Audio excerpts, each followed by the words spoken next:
for anyone that doesn't know, Father Stephen DeYoung has a second book that just released this week. It's available on Ancient Faith Store, and I heard it's also available on Amazon.com. So pick your platform, but be sure to pick up a copy of God is a Man of War, and check out that cover. It looks amazing. AKA GWAR, right? Is that what was decided a couple of times ago? Yeah, yes, it's abbreviated GWAR. Fantastic. And I love that it's there under the Christmas banner because it's such a Christmassy book. It's perfect. Yeah, so just a brief plug there. And yeah, having two books released within just a few months of each other. And Father Stephen was sharing earlier, the reason for that was that COVID delayed the release of the first book. So that's why they're scrunched together. I got very excited because I thought he would be releasing 3 books a year. But sounds like they may spread them out a little bit more. All right, we're at 5 minutes after the hour. So Father Stephen, it's all you. Okay. We'll go ahead and start with a prayer. Heavenly King, the Comforter, the Spirit of Truth, who art in all places and fillest all things, treasury of good things and giver of life, come and dwell in us, cleanse us from every stain, and save our souls, O gracious Lord. Amen. So when we get started tonight, we're going to be picking up where we left off last time, which means we're going to be picking up at the beginning of Genesis chapter 13, as we're now working our way through the life of Abraham. So we're picking up at the beginning of Genesis 13. We aren't that far into Abraham's life yet. This is our third study on Abraham's life. Right now, he's actually Abram, not Abraham yet. And the first one was kind of an introduction to the time period in which he lived. And we picked up a little bit of the end of Genesis chapter 11, that was the genealogy of his father. And then last time we talked about Genesis chapter 12, which was our introduction to Abram as such. And so this recap could be pretty quick because we haven't gone through that much yet. The key thing being that Abram was living in the city of Ur. We talked about in that first one that you can go back and watch on YouTube about how he was living there during what's called the Ur III period, meaning this was a period of time when that city, the city of Ur, was sort of the center of life, both political and cultural, for Mesopotamia. That was a period referred to as the Sumerian Renaissance. There was a lot of literature and art and culture, all of that, of course, infused with the local pagan religion. And Ur's king was also able to sort of extend his political and military dominance, not only over his neighboring Sumerian and Akkadian city-states, but also even to go extend sort of the borders of what was considered Mesopotamian influence, and thereby take tribute and take raid the treasuries of sort of the neighbors beyond that. So Abram was living in the pinnacle of civilization in the world at the time that he lived. He was at the center of it all. And it's from there that Yahweh, who had become the God of Israel, Israel doesn't exist yet, but who would become the God of Israel, says to Abram, I want you to leave this place, pick up with your family, leave all this, head to the western end of the known world at the time, and become a nomad, because not only am I going to give you descendants when you're at this great old age and don't have any yet, but I'm going to give them the land out there to dwell in. And we went into detail last time on those promises to Abraham are going to be reiterated going forward. And as they're reiterated, they get fleshed out in different ways. Different little elements get added. We're going to be going through those as we get to them. And so we saw that Abram did that. And then in the second half of chapter 12 of Genesis, Abram, because of a drought and some other difficulties, decided to go to Egypt for a while, even though that isn't something that God had told him to do. And not only that, but when he went there, he was worried that somebody would think that his wife, Sarai, was quite attractive, decide to take her for themselves and therefore kill him so that she would be available. And so he lied and said she was his sister. And she was actually taken to be part of Pharaoh's harem. And that was sort of discovered then when sort of God stepped in to protect Sarai, where Abram, of course, should have been the one protecting her. But God stepped in to protect her, and bad things started happening in Egypt, and particularly in Pharaoh's household. And Pharaoh is the one who realizes, and again, this was to again sort of shame Abram a little, realize, hey, something's wrong here, and confronted Abram and discovered, oh, well, all this stuff is happening because this woman is another man's wife. And so he sort of rebuked Abram on God's behalf, and Abram left Egypt. And so that's really where we're going to be picking up tonight. So unless anybody has any comments or questions left over from the last couple that they want addressed before we get started, we'll go ahead and pick up at the beginning of Genesis chapter 13. Oh, yes, sir. My question is, if I could get explicit without causing offense, did the Pharaoh have physical, intimate connection to Sarah? No, the text is pretty clear that they didn't, but it's sort of, he almost did. It was, he was planning on it.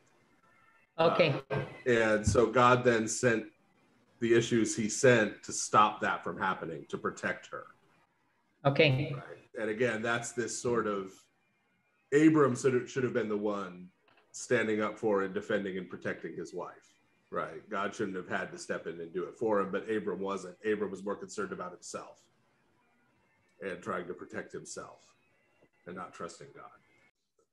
So that's where the sort of sin there was. And we're going to see, just as we saw with David, David is held up as this, frankly, as an icon of Christ, as an icon of the Messiah who's going to come. But as we saw, he was very much not perfect.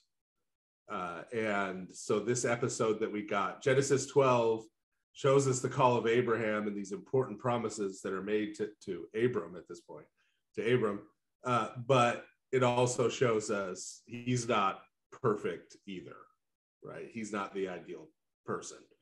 And that's important to do in the Old Testament, because we tend to think of the idea of a Messiah as something that sort of comes up somewhere later, somewhere between the Testaments. The Judahites go into exile, and they sort of form this hope that this king from David's line is going to come back and sort of put them in a better place. But this really goes all the way back. I mean, Genesis 3, right? As soon as Adam and Eve are expelled from paradise, in the midst of the curse that's put on the devil, the serpent, there is this promise about the seed of the woman, right? This particular seed of the woman. The first seed of the woman who we see is Cain. Well, it's clearly not him, right? Second one we see is Abel. He gets murdered. Seth isn't, right? And so as we go through Genesis, and we didn't read through it leading up to Abram, but as these figures are introduced, like when Noah is introduced, there's this prophecy about Noah from his father in Noah's genealogy that it's through Noah that God is going to sort of save the world, sort of preserve the world, save the world from sin. But then we also see in Noah's story, as he goes and gets drunk and the other issues with Noah, well, okay, no, it's not Noah. Noah's not the one really who we're talking about. And so we kind of see the same thing with Abram. And then as we go through the Old Testament, this is done with pretty much every major figure in the Old Testament, right? Where it's made very clear this is an image of the person who's going to come, but this isn't that person yet. And can we also say that Abram was a coward and he didn't want to risk his skin to right protect? In this incident, yes. And there's also a foreshadowing here, right? There's a foreshadowing here because one of the sins that's going to beset Israel, the Israel according to the flesh, right? The children of Abraham later on in the Old Testament, is that they're going to be tempted all the time not to trust God. They're going to be tempted all the time. Oh no, there's an invading army coming. We're supposed to trust God, but wouldn't it be a good idea to go and make a treaty with these other folks over here to defend us? I mean, wouldn't that work a little better, like cover all our bases? Right? There's always going to be this temptation. And so we see Abram as a person facing the same temptation where he gets scared for his own skin, right? And goes to Egypt in the first place. And then while he's there, somebody might, try to harm me to take my wife. So I'll concoct this plan where I'll lie, right? And I'll expose my wife to potential assault, and do all this because I'm scared, right? Of what's going to happen to me. And I'm not trusting in God, right? And so that's another thing we see throughout these Genesis stories, what are called the patriarchal narratives, the stories of Abraham, Isaac, Jacob's sons, Joseph, and the others, right? Is that all the way through here, we see foreshadowing of these are sort of the forefathers of Israel. We see foreshadowing of what's going to happen later on in the life of the nation and the temptations they're going to face that are also faced here by their fathers. I think James has his hand up or is sending me a talk to the hand emoji, one of the two. Let's go with the first. Hi, Father. I was just wondering what you were basing your assertion that Pharaoh and Sarai didn't actually act as husband and wife, right? On.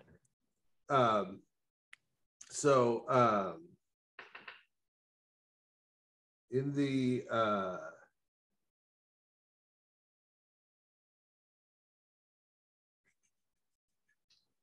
yeah, it's not as clear. I was just looking at the Orthodox Study Bible. It's not as clear in the English translation of the Greek here, but in the Hebrew it's a little clearer. What's translated here as she's taken into Pharaoh's house is sort of literally referring to his harem, right? His sort of group of wives.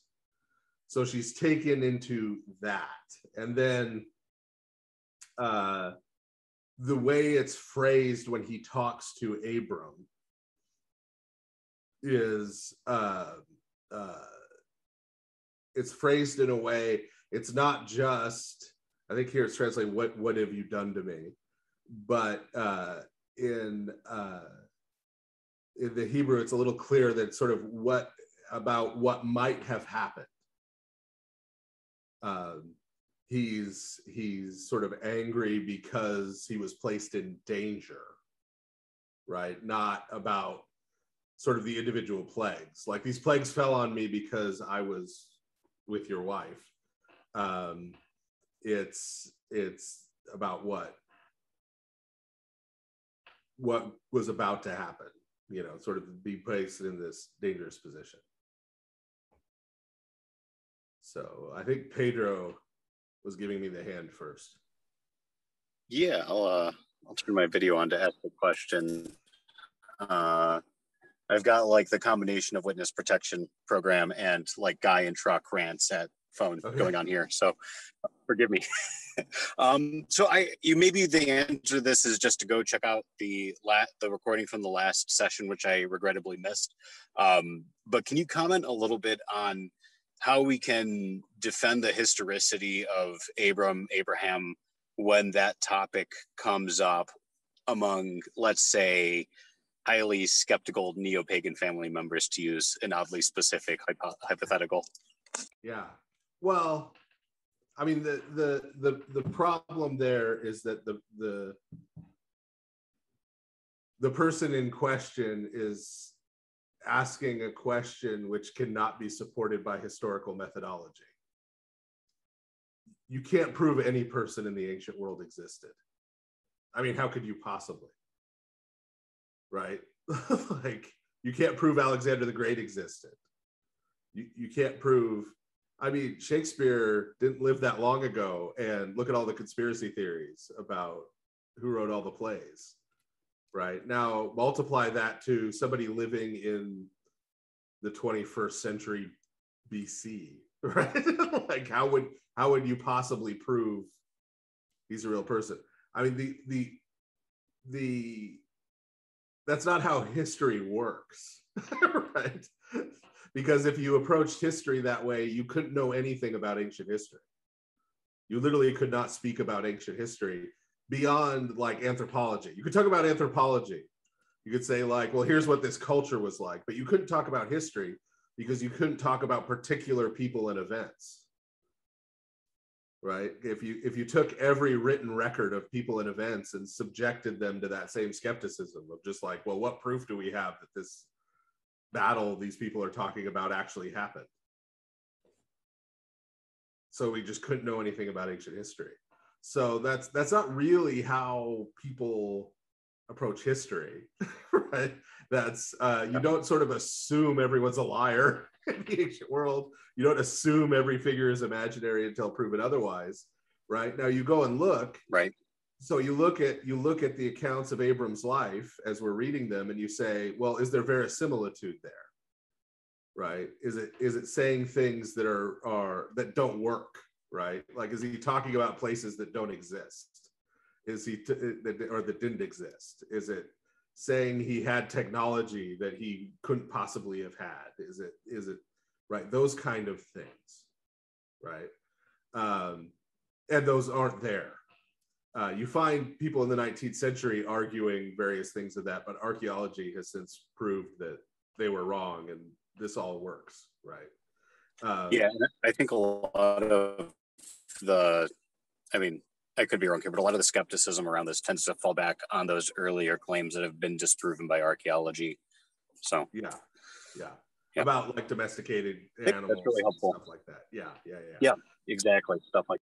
Yeah, but that's all been disproven. So yeah, a lot of that is just really selective stuff. Like, you know, Bart Ehrman, who's far from a conservative Christian, said that the crucifixion of Christ is the surest fact of the ancient world.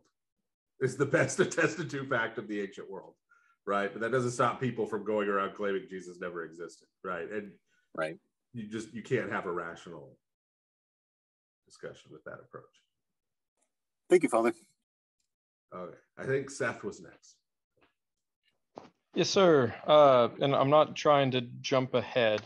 Okay. But you're about to jump ahead. Yeah. Like I'm not trying to force your hand. Okay. First, Noob Saibot was OP. Second, the still is at 11, by the way. Anyway. Is there something that we can glean?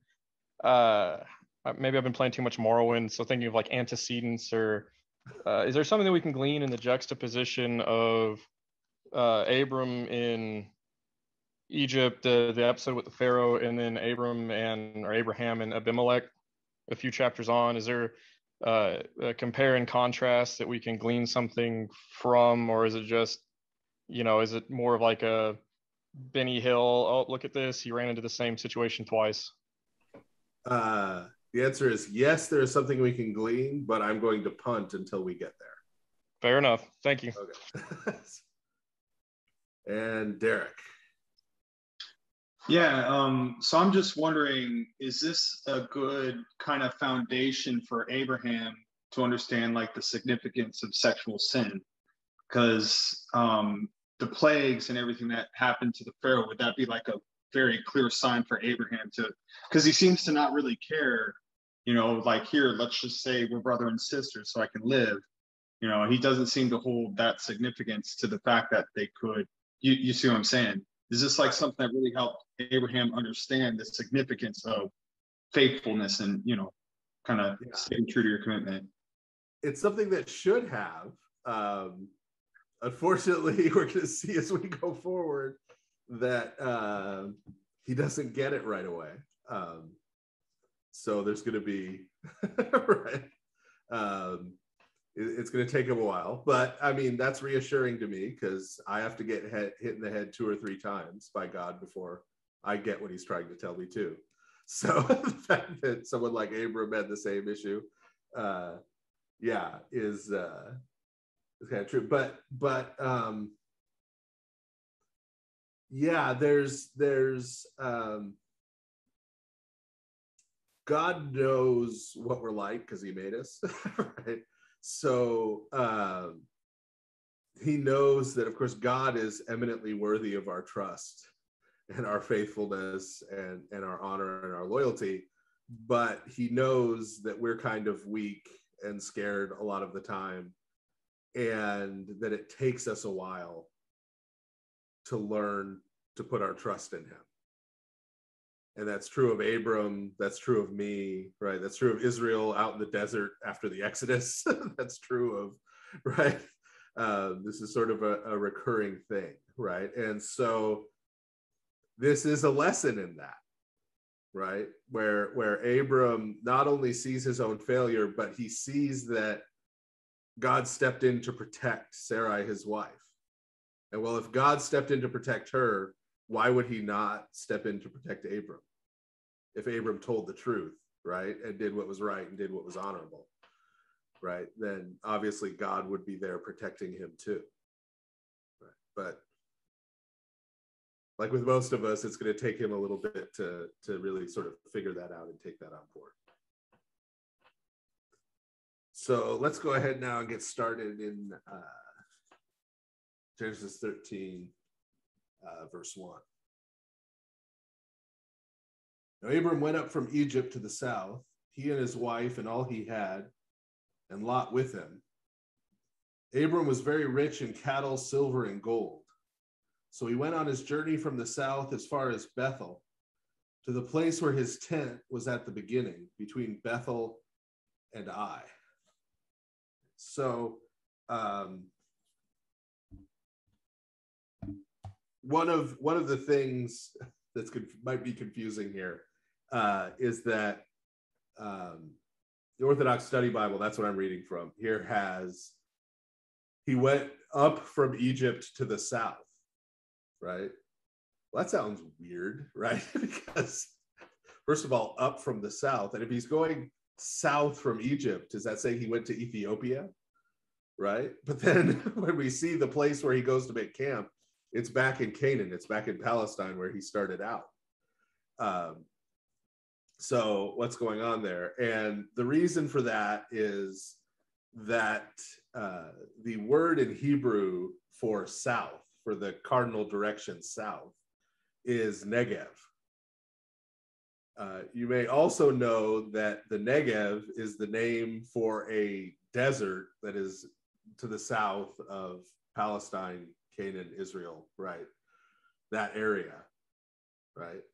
And so translating it as south makes it really confusing, right? So he went up from Egypt to the Negev. He went up from Egypt to that desert. And then he went up from the Negev desert to the place between the city of Bethel and the city of Ai, where he had camped originally before he went down to Egypt. That's sort of what's being traced here. The city of Ai is not going to really be important again until we get to the book of Joshua. Ai is going to be one of the Canaanite cities that gets destroyed. Bethel is a little trickier for a couple of reasons. Number one, Bethel, you probably say broken down to Beth-El, right? Which is sort of an English transliteration of Beit-El, which means the house or the temple of El, the house or the temple of God. And God, El or Ale is not only sort of the general word in Northwest Semitic for God, it's also the name that's given to a particular God. There's a particular pagan god, El, who is the father of Baal. So you find it used both ways. One of the reasons why, there are several, but one of the reasons why usually when we're talking about God, capital G, we're talking about Yahweh. In the Old Testament, it uses Elohim, it uses the plural, is to make clear that they're not saying, that they're saying Yahweh is God. They're saying Yahweh is the Most High God. They're not saying Yahweh is El, the father of Baal, right? They're trying to be clear about that and not confuse anybody, right? So using the plural is one way to help make that distinction. There are other reasons for the plural too. That's not the only one, not even the main one really. So when it says he was between Ai and Beit-El, the house of El or the temple of El, there's a place that comes to be called Beit-El, Bethel, after Jacob has his vision, the vision that we usually describe as Jacob's ladder. When he has that vision, he names the place Bethel, Beit-El, right? This is the house of God. This is the place where God dwells, right? Referring to Yahweh, his God. But of course, this is Abram's grandson. So that place isn't called that yet. There are places in Genesis, though, we're going to see one coming up here, where the name that a place has later on is sort of put back into a story that takes place earlier, because nobody who's hearing the story at the time the story is being told knows the old name. So they wouldn't know what you're talking about, right? It would be like if I kept telling people that, you know, I was going to take a plane flight to New Amsterdam. You know, there would be some people who know their history who would be like, oh, he's going to New York and he's weird, so he's calling it New Amsterdam, right? Or he's Dutch and he's some kind of weird Dutch nationalist. But there would be a whole bunch of people who'd be like, where? You're going to Holland? What? Where's that? And so they just update it, right? Even though they're telling a story that happened before it had that name, they use that name. So it's possible that this means that same Bethel. It was called something else at the time, but by the time Genesis is being read by anybody or read to anybody, everybody knows that place is Bethel, so it just calls it Bethel, right? So people will understand. That's possible. It's also possible it's just referring to some temple of El. It's just referring to some temple near Ai. We're not necessarily supposed to get exact GPS coordinates from this, right? The core point is not here, go find the exact spot where Abram was. It's to say he went back to where he had been, which in this case is he went back to where he was supposed to be. So we should kind of see this as he has this experience in Egypt. It's not a good one, right? And he kind of slinks off back to right where he should have stayed, right? He should have stayed there and trusted in God to take care of him, because God's the one who told him to go there. But he made this side trip to Egypt that was kind of a disaster.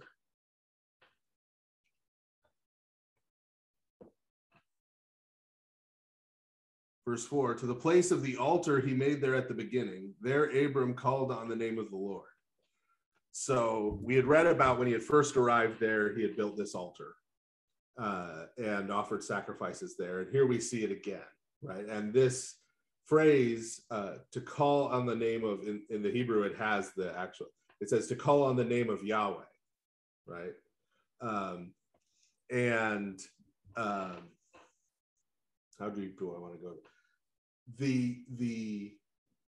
When it talks about, when the Old Testament talks about the name of Yahweh, it's not talking about the name Yahweh, meaning it's not talking about 4 consonants, right? So that this isn't saying Abram went to the altar and yelled that name, right? Like called it out, right? Like that was the act of worship, was you just yelled his name, or wrote it in the sand or something, right? We see these places all through the Old Testament where it talks about, in English will be the name of the Lord, the name of Yahweh, the name of God, right? Or where God talks about his own name, where trying to interpret it as 4 consonants, YHWH, doesn't make a whole lot of sense, right? You're going to be protected by these 4 consonants, like magically, if you write them on the, or something. God is going to talk about the tabernacle and later the temple as the place where he's going to place his name. That doesn't mean the place where someone's going to write the name Yahweh, God of Israel. So his name, Yahweh's name, is not just those letters, right? But it's talking about his presence, who he is, right? So what it means to call upon the name of Yahweh is worship, but worship in this particular sense of this kind of invocation, of calling God to be present with you in the act of worship. And in the case of offering sacrifices, as we've talked about in this Bible study before, back with some of the sacrifices with David, sacrifices, remember, are not about killing things, they're about meals. Sometimes you didn't kill anything. And so it's calling on God to be present. The portions of the sacrifice for God are burnt, right, and go up as this savor in his nostrils.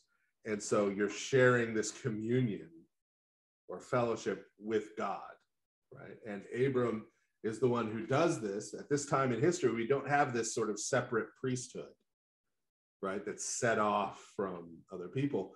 So he, as the head of his household, as the father of this big extended family, he is the one who goes and offers the sacrifices and leads the worship, and does that for his family, for this whole household, and invites God to be present with the whole household. And so this creates this communion and this fellowship and this community with the household and with God, where they're all united to one another in worship, right? And so this is the biblical paradigm about how priesthood was supposed to work. That priesthood was always a function of fatherhood in particular. This is why we call priests father, right? It's by analogy, right, to what the father's role is in the family. The presbyter in a parish has that role within the larger community. He has that role over this part of God's household, of God's extended family. And so this was for a time, this was separated from sort of male leadership. Priesthood was its own thing. This happened with Moses and Aaron. At some point, we're going to do the life of Moses, and we'll get into this in detail, how this happens. But as a judgment on Moses, the priesthood is taken away from Moses and given to Aaron. And those things remain separate. And in Christ, they're reunited. Right? So that means I'm not the only priest on this Zoom call, right? And I'm not just talking about Father Ernesto. Right? Everyone who is male is called to be a priest in some sense, in some communal sense, right? And this is why we have monastic priests also. Within monastic communities, there are people who are fulfilling that function. But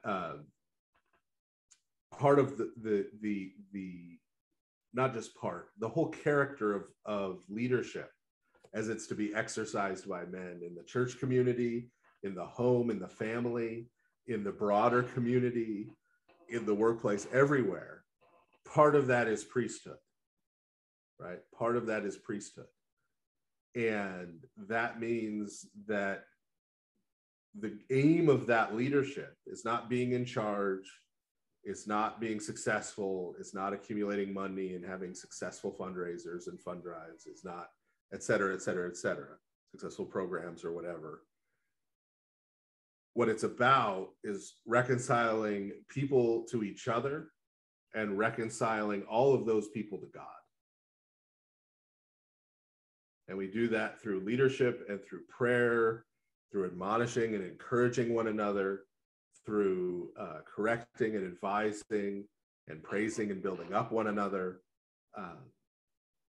All of those things are what it means to be a leader from the perspective of the scriptures. So this little reference here to him going back to that altar and offering worship is not just this minor aside, right? This is important because we just saw in Egypt this sort of breach where he failed in that responsibility. He failed in his responsibility to his wife in particular.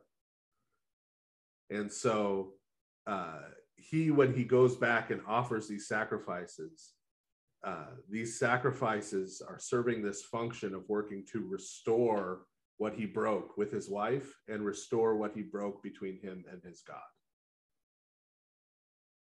And so this is a key element, right, of what makes Abram is, and when he becomes Abraham, I mean, his name, that's kind of what it means, right? Abraham is your father if you are a member of the household, the faithful household of Christ, according to St. Paul. So Abram is sort of an icon of fatherhood. Sometimes literally, it says Father Abraham on icons sometimes. But he is an icon of fatherhood and therefore of manhood, of masculinity, and therefore of priesthood, right? These things are all wrapped up together in Abram. Again, he's not perfect at it, right? But we see him working and learning to embody that.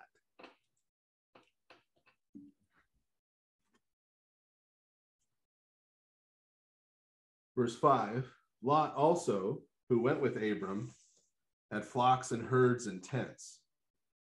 But the land was not able to support them, so they might dwell together, for their possessions were so great, they could not dwell together. Okay, so remember, Lot is Abram's nephew, right? So, but that's still part of his household. We tend to think as modern people very much, when we think of family, we think of nuclear families. At least those of us who are born and raised in the US. In other countries, they've held on to this better, I think. And so some people who are more recent immigrants to the US still have more of a sense of extended family, where people grow up knowing all their cousins, you know, and growing up besides their cousins and their aunts and uncles, and everybody lives very close to each other.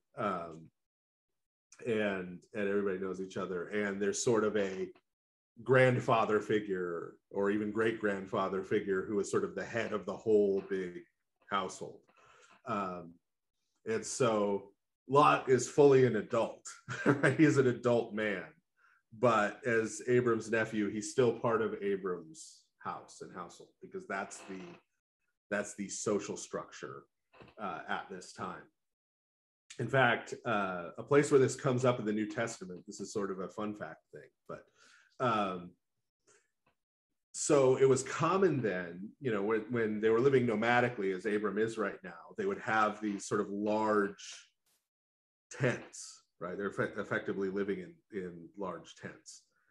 And what would happen when someone came of age, which at this point was 13 years old, basically puberty meant you were an adult, right? There wasn't sort of time for adolescence and that kind of thing. So you were 13, you were an adult, you would be married off in an arranged marriage, right, to someone else who was not too close a cousin, but probably a cousin, second or third maybe, but maybe even first. And then you are now a new sort of subunit of this big extended family. And what they would do is essentially they would then take part of the tent and hang a new sort of curtain to sort of section off a piece of it. And now that would be the place where you would be with your wife and children, right? You would leave the part of the encampment that you had been in with your parents, and now you'd have your own, right? But it would still be attached there, and it would still be part of the whole. And there are still places in the United States and lots of places in lots of countries where something sort of similar to this happens, where when someone comes of age and gets married, you know, their parents, if they own land, will give them a piece of that land, you know, to build their house on and sort of start their life on. But this was that sort of in this nomadic caravan existence. And if you read the wording carefully, when Christ talks about in my Father's house there are many mansions, it's been translated, and we get this picture of some super gentrified suburb somewhere with big houses, you know, and I'm going to get a big house like that. The wording there in the original is actually referring to this practice. It's actually referring to this idea, right? That sometimes it's now translated many rooms, but it's this idea of a giant tent. It's this idea of God's household, right? And that when the time comes that we're welcomed into the kingdom and sort of come to maturity in that way and come of age in that way, we're given our own place, right? Still within the whole, but we have our own place, right? Prepared for us there within the whole overarching place of God's dwelling and his family and his household. So Lot is part of the family, and God is blessing Abram, and God is blessing Abram's household. And so Abram has all of these flocks and herds, right? The gold and silver aren't a huge problem. You could store that somewhere. I mean, it's a problem for whoever has to lug them around when they move, but they don't take up a ridiculous amount of space.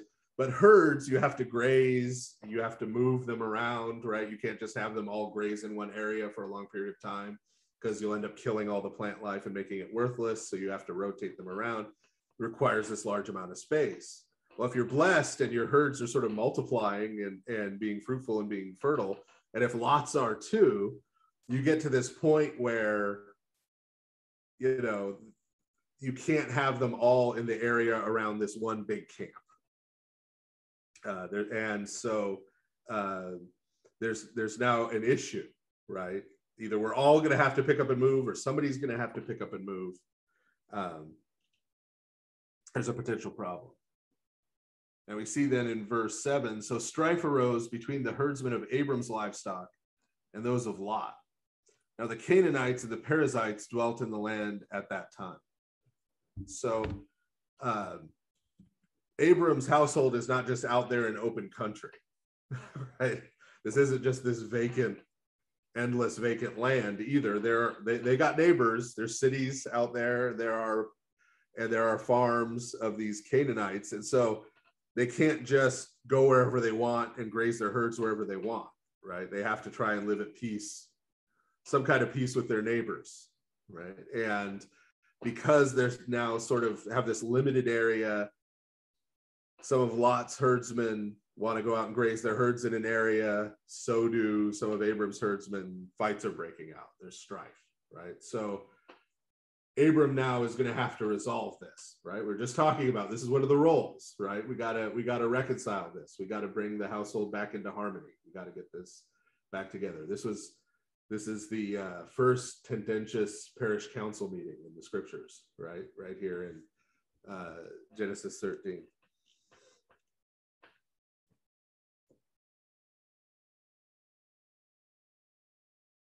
Verse 8, so Abram said to Lot, let there be no strife between you and me, and between my herdsmen and your herdsmen, for we are brethren. Is not the whole land before you? Separate from me. If you take the left, then I will go to the right. Or if you go to the right, then I will go to the left. So what's Abram's response, right? This shows us a little bit of Abram's character, because Abram's the head of the household, right?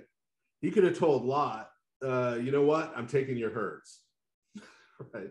And I'll just take care of it. My herdsman will take care of it. You know, you clearly can't be trusted, right? You can't handle this responsibility. So he could have just thrown Lot out. He could have just said, look, you're causing problems. Get out of here. You're dead to me. You're not part of the family anymore. Good luck to you. All these things would have been within his rights to do, right? Culturally at this point in history. But he doesn't do that. He comes to Lot and he says, look, why are we fighting, right? We don't need to be fighting. And, you know, why are our herdsmen, our servants, guys working for us, why are they fighting? None of this fighting needs to be happening, right? We're family, right? This isn't what family does. Family, we can resolve this. And so he says, what we're going to have to do, though, is we're each going to have to take some area. We're going to have to divide this land up. One of us is going to have to go one way and the other one's going to have to go the other, so that we're not on top of each other anymore, right? And then the humility here is that he lets Lot pick. Right? This is incredible humility, right, for this time in history. This is, you know, there's a comedian who said, you know, the dad in a family works all day and, you know, does all this stuff for the family. And what does he get in return? Well, he gets the big piece of chicken, right? At dinner, right? This is like dad letting his teenage son, who's causing problems, have the big piece of chicken, and he takes the smaller piece of chicken, right? This is Abram saying, you know what? I'll let you pick, right? I'll let you pick. You could pick what you think is the best land. You could take, you know, the choicest, whatever. I'll go the other way, right? And that's why I said this gives us an image of his character, right? Of his character. And that's not, you can see that's not weak, right? Like he's not letting Lot walk all over him. Right. Abram is rather strong enough that he doesn't have to prove it, right? He doesn't have to prove it by putting Lot down or by getting competitive with him or something, right? He doesn't need any of that, right? He's strong enough and confident enough and trusts in God enough and is aware of himself enough that he doesn't need to have this fight, let alone win it. Right? You can let Lot make his choice. We're going to see Lot doesn't make a very good choice. Right? Verse 10. Thus Lot lifted his eyes and saw all the plain of Jordan, that it was well watered everywhere before the Lord destroyed Sodom and Gomorrah, like the garden of God, like the land of Egypt, as you go towards Zoar. So a couple of interesting things here. I'll start with the one that's not really an aside, but it's a little bit of an aside. It's a little bit of a digression. You notice, and it's not quite as clear in the way the Orthodox Study Bible translated it, but it says essentially, this is before Yahweh destroyed Sodom and Gomorrah, right? And you would think, right, if we're just reading through Genesis, first of all, you'd say, before he destroyed where, if you'd never read it before, right? If you had read it before, you'd be like, well, yeah, like 3 chapters from now, he's going to destroy Sodom and Gomorrah. He hasn't done that yet, obviously. Well, why do you need to point that out, right? But what this shows us, so there's a number of things like this throughout, not just Genesis, but the Torah, the Pentateuch, the first 5 books. Places where we see a statement like this. This is before Yahweh destroyed Sodom and Gomorrah. That for the original hearers and the original readers, the destruction of Sodom and Gomorrah is a story they already knew. Right? They already had in their head, they had heard that story. They were aware that that event had happened. They had heard about that. Right? And so as Genesis is telling the story of Abram, it has to say, oh, this is before that. Right? It's sort of like if I was telling you a story about something that happened here in Louisiana, right? I might say to you, oh, this is before the Civil War. This is before the American Civil War. We have somebody from Australia, so I'll be specific. Right? This is before the American Civil War. Right? But the fact that I would say that would be because people, especially people in America, all have, the Civil War in their head. Oh yeah, okay, 19th century, middle of 19th century Civil War. Even if they don't know much about it, they have the Civil War in their head. That's a boundary marker. So when I say, oh, this is before the Civil War, or this is right after the Civil War, while I'm telling my story, that sort of gives you a frame of reference. Right? So why is this important? Well, before anything resembling the Torah or the Pentateuch is written down and comes into existence where people could read it, or much more often have it read to them, these stories had been preserved by the people of Israel, right? So the first anything of this that gets written down is written down by Moses, which is between 500 and 700 years after these stories in Genesis happen. Right. Now, it's been the teaching of the church fathers, and it was Second Temple Jewish belief before that, that the very early parts of Genesis 1 through 11, the stories of the expulsion from paradise and Noah and the Tower of Babel, that elements of that are drawn from the stories of other nations, but also that Moses as a prophet had prophetic visions. And so he got some of it from that. It was revealed to him directly by God. But these stories, the stories about Abraham and Isaac and Jacob and Esau and Joseph and his brothers, right? These stories that make up the rest of Genesis, these are stories that were handed down among the Israelite people. They all knew these stories. This was part of their tradition, their culture, who they were, their understanding of who they were, right? And their ancestry. So these are stories that they knew, right? They had an idea that everybody in the ancient world, not just Israelites, knew that there had been this flood that wiped out the previous civilization. That's why they all have a story about it, right? They're all different stories, but they all have a story about it. But in this case too, right, the destruction of Sodom and Gomorrah, this is a story they had heard. There are other stories that they were aware of before they came to this text talking about them. Why is that important? Well, that's important for how we interpret the Pentateuch or the Torah. That's important for how we interpret these scriptures.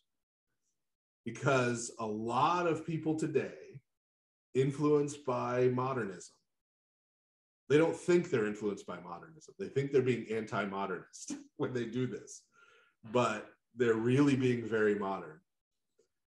They read these texts and they at least act as if and talk as if the primary purpose of these texts is to tell us that certain things happened. That's the purpose. That's the claim that's being made by the text, is that the flood happened, that creation happened in this certain way, that the destruction of Sodom and Gomorrah happened in a certain way at a certain time. That's the primary thing that it's about, right? And that's not true, right? Because there wasn't anybody who was hearing these texts and reading these texts who didn't think those things happened, who didn't know better than we do that those things happened. There was no one in the ancient world who, when you started talking about the flood that destroyed the previous civilization, would be like, what flood? That's stupid. That never happened. There was nobody. Right? So the purpose of these texts we're reading in Genesis and in the rest of the Pentateuch is not to say, argue that these things happened, or argue that they happened on a particular date, or argue that they happened at a particular time. It's to take these events in these stories, to take this history that was already known by people, and to explain what it means, what it was really about, who was really behind it, what God was doing in and through those events, what those events mean, why they're important, right? To interpret them. That's the purpose of these texts of Scripture. And the problem is, if we go down that road of becoming obsessed, of doing, weird scientific experiments in math to try and prove how old the earth is, or how long a day was, or when exactly the flood happened and what year, and when exactly the Exodus happened, and right? When we go down that road, there's a never-ending series of arguments and digging around in the dirt and all this that we can do. But there's a real danger of missing what the biblical text is actually saying, of missing the meaning, of missing the really important part, right? The really important part. Like if it turned out, as some people hypothesize now, that the Exodus actually happened 100 years earlier than pretty much everyone in the last 500 years has thought, right? And that the Exodus happened at a time that doesn't exactly match any of the dating that people do from the Bible. That shouldn't bother us at all, right? Because if the Bible wanted to make the claim, if God wanted us to know the specific date, there were ways for him to put that in the text. Very easy ways, right? So it happened in the 15th year of this Pharaoh. The Exodus happened. But God didn't do that. God didn't do that. He tells us about the Exodus. He tells us about what happened there and what it means. In the case of the Exodus in particular, it was to show us something about Christ, about what Christ was going to do in the incarnation. But it's aimed at meaning. It's not aimed at when and exactly how and scientifically how these events happened, but accepting that these events happened. What did they mean? Why did they happen? Why? What are the important elements of it? Who are the important people involved in it, and why are they important? Right? What are we to learn from this? How does this lead us to Christ and show us more about who God is? That's what the Scriptures are about. And so that's what we need to focus on. As much as some of us, and I mean, I've got a PhD, I'm as much of a nerd as anybody, and I can get excited about minutia. Journal articles have to be written, dissertations have to be written, but we can't let that cause us to lose sight of the really important core stuff of the Scriptures, which always ends up being Christ, but this meaning, right? And so slight digression, but this is another piece of evidence of that, right? The fact that the people hearing this already knew about the destruction of Sodom and Gomorrah.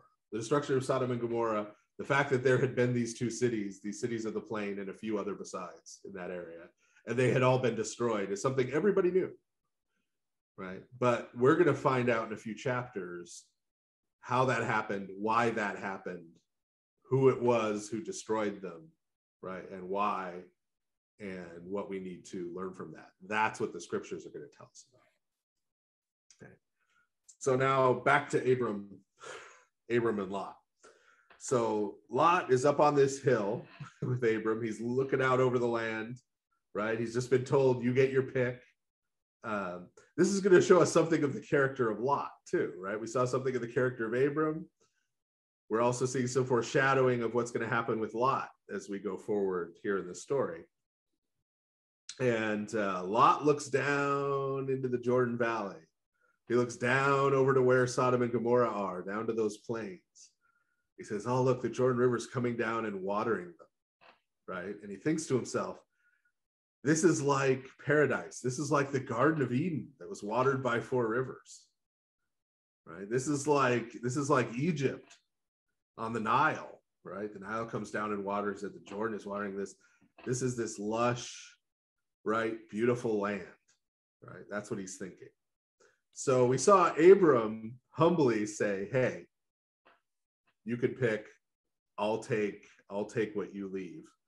And we see Lot go, I see there's the best land. I'm liking that, right? Very different approach.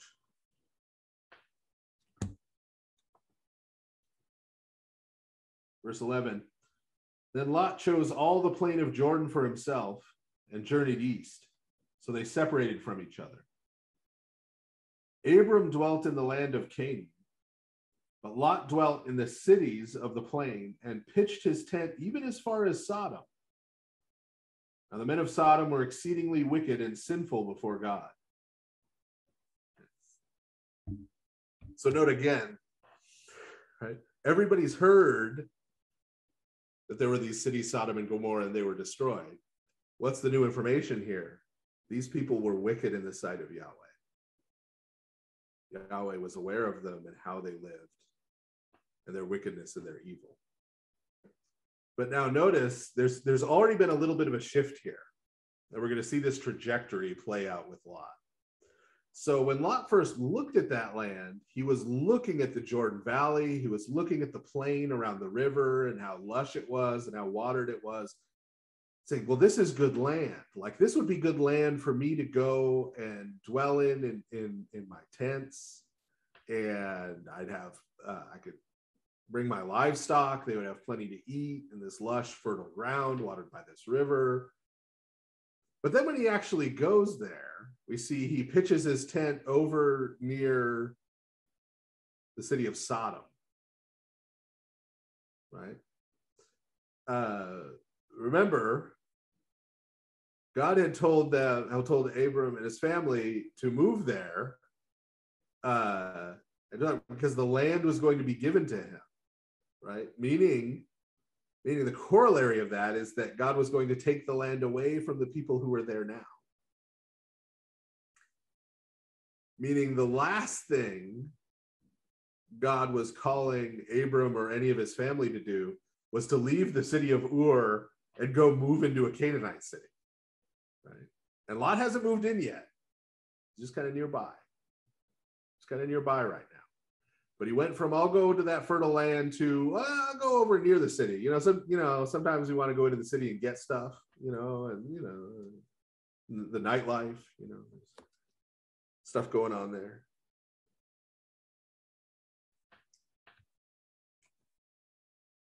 Verse 14, then God said to Abram, after Lot separated from him, lift your eyes now and look from the place where you are, northward, southward, eastward, and westward. For all the land you see, I give to you, and your seed forever. And I will make your seed as the dust of the earth, that if a man could number the dust of the earth, then your seed also could be numbered. Arise, walk in the land through its length and its breadth, for I will give it to you. So Lot moves down the city, Abram stays put, but once Lot leaves, God comes to him and talks to him again, another time. There are going to be several more of these. But he comes and talks to him and says, right, remember, we've just seen Abram and Lot on top of this hill looking around and picking the land, right? And we saw Abram's attitude. And when God comes and talks to him, he says, look in all four directions. I'm giving this all to you and your descendants, right? Descendants plural, right? We'll talk more about that later. This includes Ishmael and Esau and all of his descendants. But says, look at all this land. I'm going to give all of it to you. Right? Well, what's the significance of this coming now? Well, again, we talked about what Abram could have done. Right? We're coming off of this episode where Abram didn't trust God and tried to take things into his own hands. Right? I need to protect myself, not even protect my family, not even protect my wife. I need to protect myself because I don't trust God to do it. right? He has just with Lot reflected the opposite attitude, right? To say to Lot, you go and take the best land and I'll take the leftovers, right? If he wasn't trusting God to provide for him, if he wasn't trusting God to honor and keep his promise to give the land to him, right? That would be a stupid thing to do, right? This would be like if two people had shared the winning lotto numbers and one said to the other one, take as much money as you want and I'll take what's left. Right? You'd either have to be crazy, you'd have to know the other person really well, or you'd have to be trusting in someone or something else where you weren't worried about the money. Right? Abram's in that last category here in this episode. And so it's because he didn't try to cling to the blessings God had given him and try to hold on to them and hoard them, that God blesses him with even more. And this is a principle that plays out through the whole scriptures, And this is a temptation that we as modern folks in the United States, or at least in the Western world, face all the time in the Western capitalist world. Right? We rightly say, hopefully, that the finances I have, the blessings I have, the good things I have in my life are not just the result of my hard work and how great and how smart I am and how clever I am and how devoted I am, but that they're gifts from God, they're blessings from God. Sometimes we just pay lip service to that secretly somewhere in our heart. Our pride is really taking credit, but hopefully we at least want to be able to honestly say, for example, it wouldn't matter how hardworking I want to be. If God hadn't blessed me with health, I couldn't work hard. Right? I mean, they're very basic things, right? I could get hit by a bus tomorrow and then I wouldn't be earning anything or accomplishing anything, right? But hopefully we honestly see these things as coming from God, right? But the follow through and the test of that at the end of the day is not what we say and not some subjective judgment of how we mean it, right?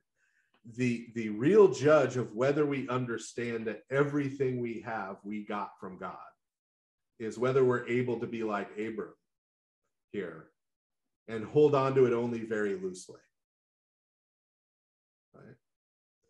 If we get worried, when the time comes, different churches do this different ways, but when the time comes to give to the church, if we're sitting and doing the math and being like, well, I once I pay my Netflix subscription and once I pay for all the things I want, we got to go out to eat a couple times a month because we enjoy that, and I got to do this, and I'm saving up to buy this and that and that. Here's what I got left. I'll give that to God, right? Or that we're surrounded by people in need, people we know, people we don't know, and rather than helping, we blame them, right? Well, the only reason they're in trouble is they made these bad choices that I didn't make. Or we just say, well, I can't help because, again, I've got all my money committed to these things that are more important to me, right? And so I need to make sure that I'm in charge of everything that's going on. I need to account for everything perfectly. I need to invest everything wisely. I need to accumulate. I need to be like the guy who, in the gospel parable, who fills up his whole barn with grain, and so he builds bigger barns so he can retire and take his leisure. That's the parable of the rich fool, by the way. We fall into that mindset, right? Whereas what we see with Abram is because Abram understands this, right? He can give the best away. He could just give, right? He could just be free with these things. He doesn't need to cling to any of these things. He came into this world with zero, right? God's given him everything he has. When he leaves this world, he'll be back to zero in terms of material possessions and all those things. And so in between, right, He can be free with them. He can try to use them to do good. He can be generous. He can be kind. He can be humble about these things. He doesn't have to worry about them because he understands they come from God, right? Because it's not his own efforts. It wasn't his own efforts that got him those blessings. And so it's not his own efforts that are going to keep them. It's not his own efforts that are going to grow them. It's purely the grace of God. And so he can sort of pass on that goodness and generosity of God, which he's experienced, to other people. And so at the end of the day, we're able to do that. We're able to be generous and give to each other, to the church, back to God, to our family members, to those in need. Then that shows that we get it, that we get that these things came from God. And how well we're doing materially and in terms of blessing those things isn't based on my greatness or my hard work or anything about me. It comes from God. If we're not able to do that, if we become stingy, if we're not able to give, if we're not able to be generous, if we tighten our fist around everything we have, that shows that regardless of what we say, we're really taking credit and responsibility for those things, right? And it's a very thin line between the pride of taking credit and responsibility for those things and falling almost into worshiping them. So this is where you get Christ's statement that you can't serve God and mammon, right? That they become the thing that we're all about rather than God. This little thing about dividing up the land doesn't just show us something about Abram's character and Lot's character, but it has the potential, if we let it, if we listen to it, to reveal something about our hearts too, in terms of which of these we're more like. Are we more like Abram, who knows who has blessed him and is able to be generous and open? Or are we more like Lot and we're always looking for an opportunity to make our own way in the world? So there's one I'm more actually like, and there's one I wish I was more like. So then the end of the chapter, verse 18.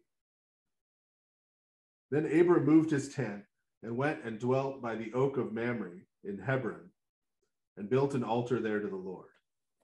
So this is, he then moves a little bit south. He moves a little bit further away from Lot. And you notice the first thing he does. The first thing he does when they set up the tents again is not go out and graze the flocks, not, build a bigger tent, not any of those things. The first thing he does is build a new altar so that he can continue to lead his household in the worship of the Lord, the one who has given him all these blessings and who's promised to bless him in the future. So time-wise and everything, and since we're at the end of a chapter, this is probably a good place to stop for tonight. I see we have a question in chat, so we have a little bit of time if there are other questions too. A question in the chat says, let's say a stranger walks into a church and tells everybody, get out, this is my house now. Is the priest going to imitate Abram and say, okay, let's vacate the building? No. That's not what we're talking about. And first of all, the priest doesn't own the house. But if a stranger walks into the church and says they need help, and everyone in the church says, he's just going to use it to buy liquor. Yeah, that guy's come around here before. Tell him to buzz off, et cetera, et cetera, et cetera. There's a deep problem in that church. A very deep problem, right? So the idea of being generous with someone and helping them and aiding them, we're not about trying to make people rich or make people happy. We're about helping people find salvation, right? And so we're about giving the people the things that they need in order to come to know Christ and to find salvation. If you don't have enough food, if you don't have any place to live, right? That doesn't entitle anyone to any particular place to live. But if you don't have a place to live, if you don't have those basic things, it's going to be very hard. It's going to be much more difficult for you to focus on the things of God, because you're going to be focused on finding food to eat and a place to stay when it's raining. You're going to be in survival mode, right? So if we can help people in that regard, right, that is helping them come to know Christ. Buying somebody a brand new car is not necessarily helping them come to know Christ. In fact, it might do the opposite, right? So that there's a big difference there. This doesn't mean you just do anything anybody tells you to do, right? You have any other questions?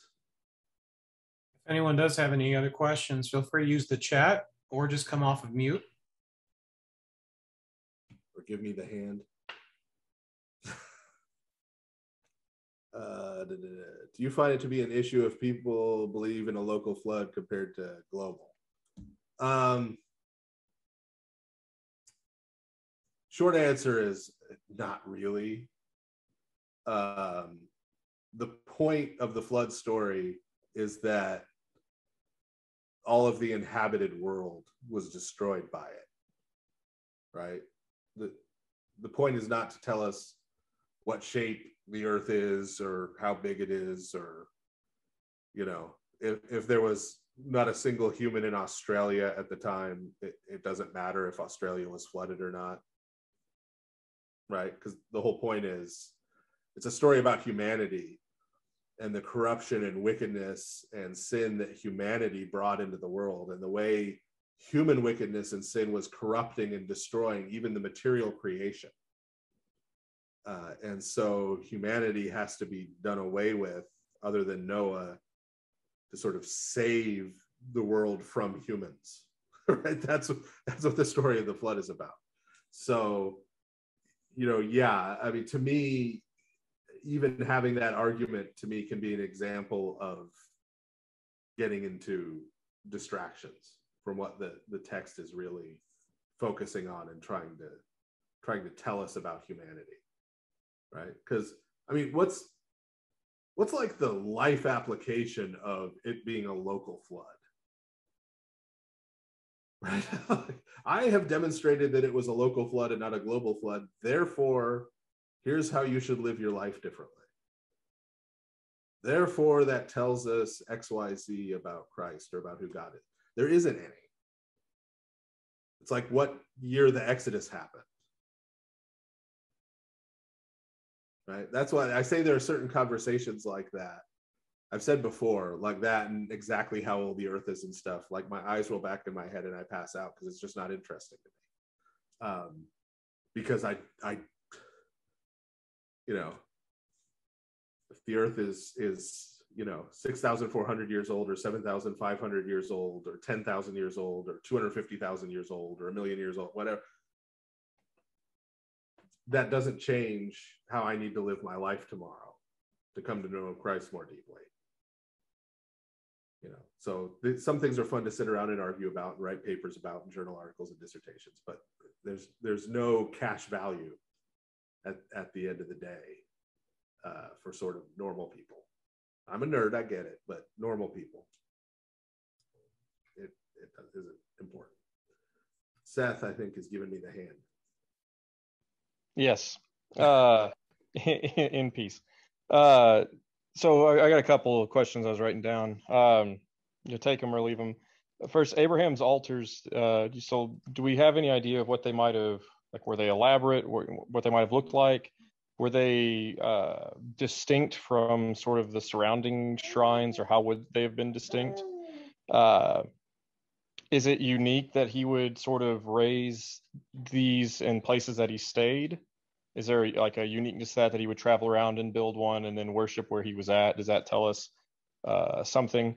And then do these altars, do they sort of change in appearance over the course of history? So were there differences between perhaps that we might know of between the ones that Abraham rose versus the ones that Elijah built? And then you kind of mentioned earlier something like the text of the Torah as being sort of explaining stories that the listeners would have already known. So does that kind of mean that they somewhat act as a midrash, for lack of a better term, for the oral tradition, or is that sort of oversimplifying or reading it too much?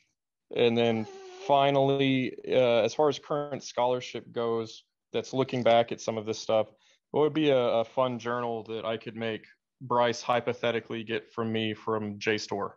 Hypothetically, of course. Yeah, so in terms of what these altars were like, these are basically earthworks altars. So you would try to find large stones and you would essentially stack them and then kind of fill them in with just mud and dirt. And I don't know if I've mentioned it yet in the last couple of Bible studies, but over the course of the patriarchal narratives, the stories of Abraham, Isaac, Jacob, Joseph, and his brothers, there are actually 12 of these that are built. If you sort of track that, if you just say, I'm going to go through the altars. This is somebody's journal article. And then it turns out not only are there 12 of them, but if you map them out, there's one in the territories that are given to each of the 12 tribes. And so if you read that carefully, and then when you get to the book of Numbers, everybody's favorite book of the Pentateuch, and the part in Numbers that goes through the particular pieces of land given to each tribe, which is everybody's favorite part of Numbers, then it gives you the impression that when you map that out, that the center of the life of each of the tribes was supposed to be carrying on this worship of Yahweh, the God of Israel, going back to the call of Abram, right? That was supposed to be at the center of the life of each of the tribes. Wasn't, but it was supposed to be. That's kind of built in there to the Torah and how it functions. But yeah, these would have been sort of earthworks altars. So these were fairly common for nomadic people, and the kind that we see Elijah or St. Elias building later would have been a similar kind of thing. A lot of pagan shrines had taken on a lot of permanence by this. I mean, obviously, when Abram left Ur, they were finishing work on the Great Ziggurat, right? So obviously the altar on the top of the Great Ziggurat was not a pile of stones and mud, right? But so there were much more elaborate sort of things.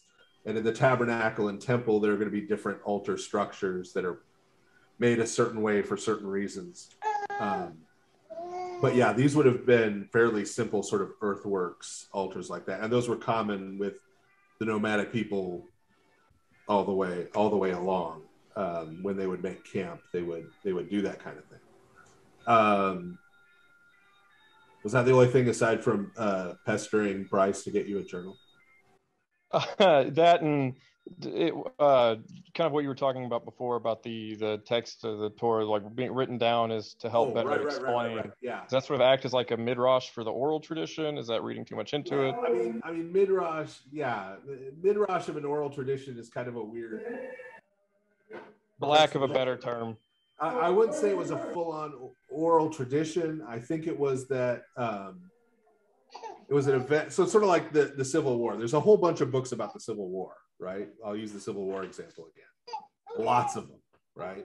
Some of them written by people who are sympathetic to the Southern cause, some sympathetic to the Northern cause, some sympathetic to neither, some sympathetic to some degree with both, some written by Americans, some written by people who aren't living in the United States, so they have a different perspective, right? So you have this event that sort of, I mean, I don't think there's anyone out there denying the Civil War happened, right? The American Civil War happened, but you have these different sort of perspectives on why it happened, what caused it, what brought it about, who was in the right, who was in the wrong, you know, what the effects were down the line, how that's influenced the way life is in the United States and elsewhere today, right? What lessons we should learn from it. All those things they disagree about, right? Mm. And so I would say it's something similar to that, right? When you have all these flood stories, right? Each culture is telling the story of the flood. They all know the flood happened, right? But they're telling that story of the flood from the perspectives of their own cultures, their own values, who they see as the good guy, who they see as the bad guy, what they think the lessons are, what God is involved in it and how, right? All of those things with the neighboring cultures, right? So I think that's a better analogy in terms of what's going on there. And then, of course, what we get in the scriptures is the God who created the universe's version, right? Of all those things, right? And so that's why it sort of takes precedence over all of. Oh, I see. So it's sort of the ultimate correction. Right. It's correcting the record. Yeah. Right. And then what was the particular topic you wanted to read about? Just some of the stuff that you're talking about as far as maybe ancient Near East or, yeah, I guess that type of scholarship to help better understand what we're talking about. Yeah. There's a lot of, I mean, there's a Journal of Near Eastern Studies. The problem with there's the Journal of Biblical Literature. The problem with journals is they're a hodgepodge all the time. Gotcha. And between friends, mostly garbage. I take several journals. Like I'm a member of the Society of Biblical Literature, so I get the Journal of Biblical Literature. Like if I read you the table of contents of the last 2 issues, right? Like each one will have maybe 1 or 2 interesting articles, and the rest is just absolute cringe. I mean, just bizarro world, like standpoint epistemology, weird, reading the Bible sideways through a feminist lens kind of stuff, or some ethnic lens, or gender studies, or et cetera, et cetera. And I say that's junk not to cast aspersions on the people or the level of scholarship, just junk in the sense that it's not useful to me in any way and not worth taking the time to read. Right. Like it's not helpful in any way. It doesn't provide any sort of useful insights for understanding the Bible or something. They're trying to make some case about some social or political issue. Right. So it sounds like I'm not going to read it, So it sounds like Bryce has his hypothetical work cut out for him. Yeah. If you're going to have him sift through all that, you're really a very mean person. And chop, Bryce. At least buy him a couple beers or something every time he does it. I don't know. I appreciate it. Thank you, Father. Allegedly, I have the hookup. Allegedly. Allegedly.